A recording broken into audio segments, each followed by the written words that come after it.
Yo guys, welcome back to a brand new video. Today I've got some really exciting updates for the Strafe Impale Demon Hunter this season. Specifically, we're going to be covering the Lightning variant. This variant is phenomenal for speed GRs for getting your Paragon level up in Season 27. Now we absolutely rely on the Angelic Crucible power this season, so this will not continue to work after Season 27 is over. So this is an updated guide to my previous variant of the build that I had demonstrated a few weeks ago. This version is far easier to play and substantially more tanky. Let's quickly dive into some pros and cons to see if this build is for you. Okay, so the first pro is that you can play this variant at a lower Paragon level. The previous guide for the Lightning Strafe Impale Demon Hunter was a bit squishy and really punished players who were at a low Paragon level. The next pro is that we have gotten rid of the generator skill. We're no longer using bolas because we don't have focus and restraint anymore, and we do not have wraps of clarity. With this version of the build, we have substantially better regeneration. When we get hit, we're going to be getting our life back instantly. This build also has way faster movement speed. In this version, we're taking Shadow Power. This will allow us to benefit from the 4-piece set that gives us all runes when that ability is active, and it lasts indefinitely. Let's dive into some of the gear. Okay, so for the helm, we're going to be using the Shadow Mask. These are going to be the stats that you want: Dexterity, Crit Chance, Impale Damage, and a Socket. Bear in mind that we're going to be using a Topaz instead of a Diamond in our helm for this build. Moving on to the shoulders, we're also going to be using the Shadow set here. These are going to be the stats that you want: Dexterity, Area Damage, Cooldown Reduction, and Resource Cost Reduction. If you can't roll all 4 of these stats on your shoulders, I would recommend just making sure that you get the Cooldown Reduction and Resource Cost Reduction as top priorities. Moving on to the amulet, we're going to be using Squirts. These are going to be the stats that you want: Lightning Damage,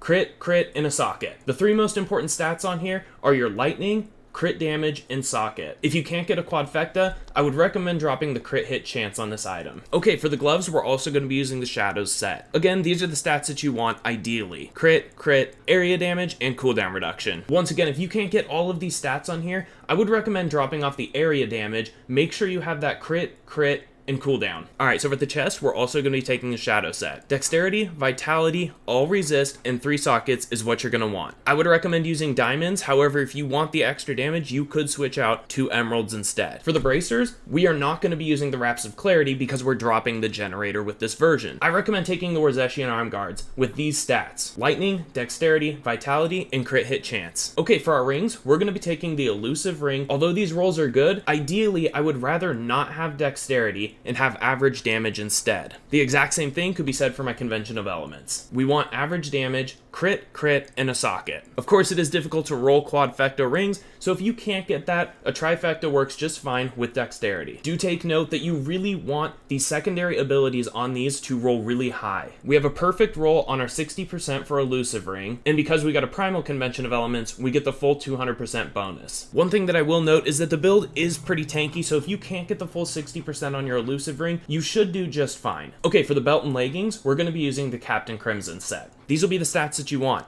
Dexterity, Vitality, All Resist, and Life %. For the legs, you'll want Dexterity, Vitality, All Resist, and the 2 sockets that I would recommend using diamonds in. Alright, moving on to the boots, we'll be using the Shadow set. These will be the stats that you want again: Dexterity, Vitality, All Resist, and especially Impale Damage %. For the offhand, we're going to be using Holy Point Shot. These are also the stats that you want: Lightning, Dexterity, Attack Speed, Crit Chance, and Impale Damage. So this is the piece that I would recommend using your Angelic Crucible on. It's really difficult to roll a very good Holy Point Shot naturally. Just make sure that we're getting the right ability where Strafe is going to cast your last non-channeled hatred spending ability. If you happen to roll a phenomenal Holy Point Shot without needing to use your Angelic Crucible there, I would recommend instead using it either on your weapon or on the Squirt's necklace. And moving on to the weapon, we're going to be using Ingeom. These will be the stats that you want: 10% damage, 24% area damage, and make sure to get a socket with the Romulandi's Gift. To quickly go over our legendary gems, we're going to be using Bane of the Trapped, Teguk, and Molten Wildebeest Gizzard. If you prefer to use the Zaystone of Vengeance instead of the Wildebeest Gizzard, that's okay too. However, I've generally found for these speed runs that it's more damage overall to just keep the protection up for our Squirt's necklace that this gem provides.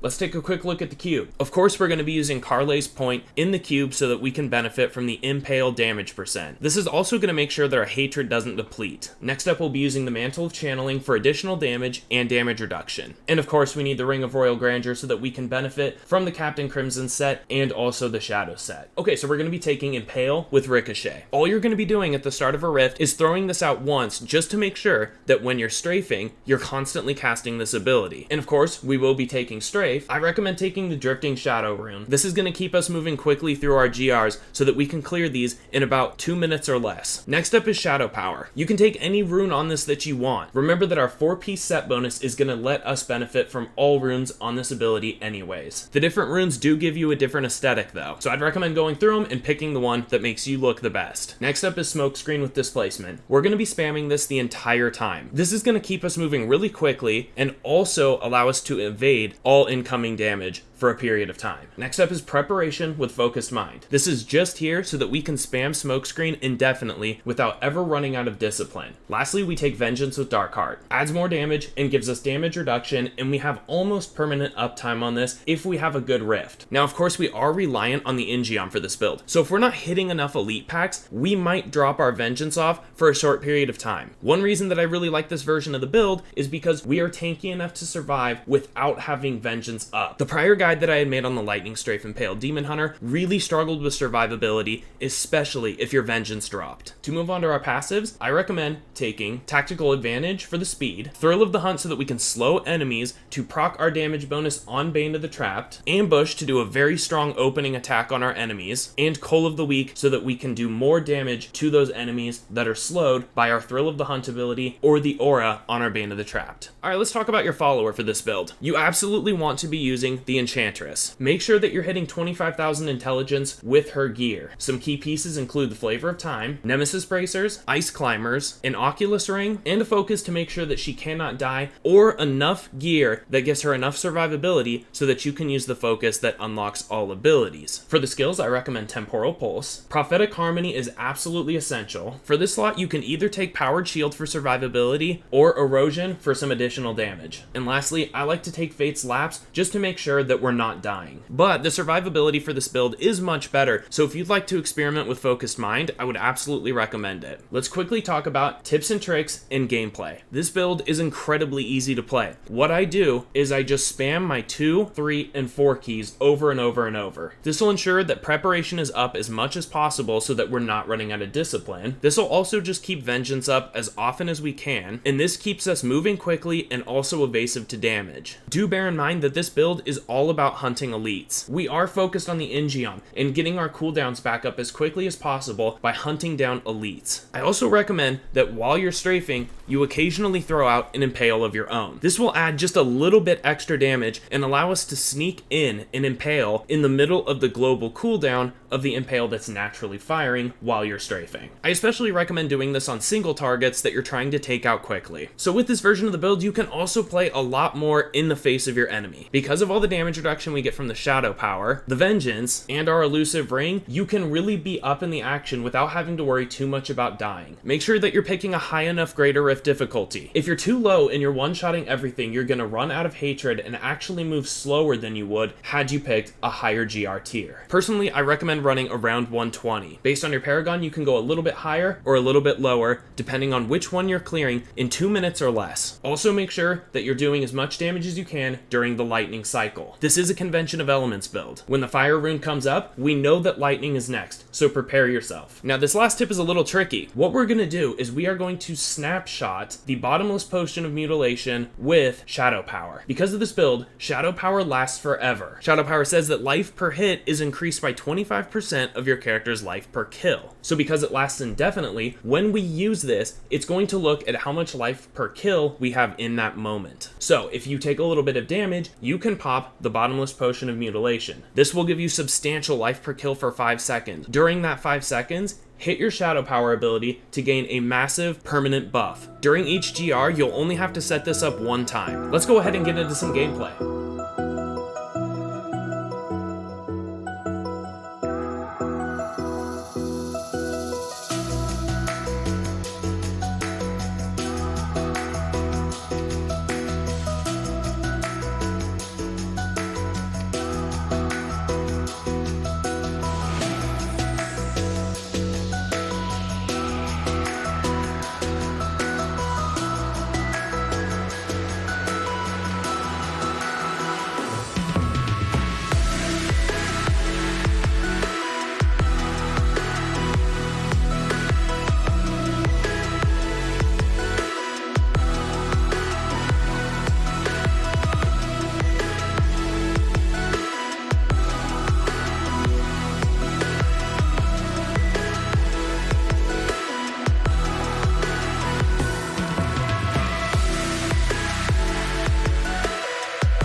Alrighty folks, I really hope that you enjoyed this video. Go ahead and give this build a try if you've already set up the Lightning Strafe Impale Demon Hunter from my previous guide. This version is much easier to play and much tankier, and you move so much faster. I feel like it's really revitalized my energy to grind more Paragon levels this season. But go ahead and drop a comment down below. Let me know what you think of this build, and as always folks, I genuinely appreciate you for watching. Take care, and we'll see you on the next one.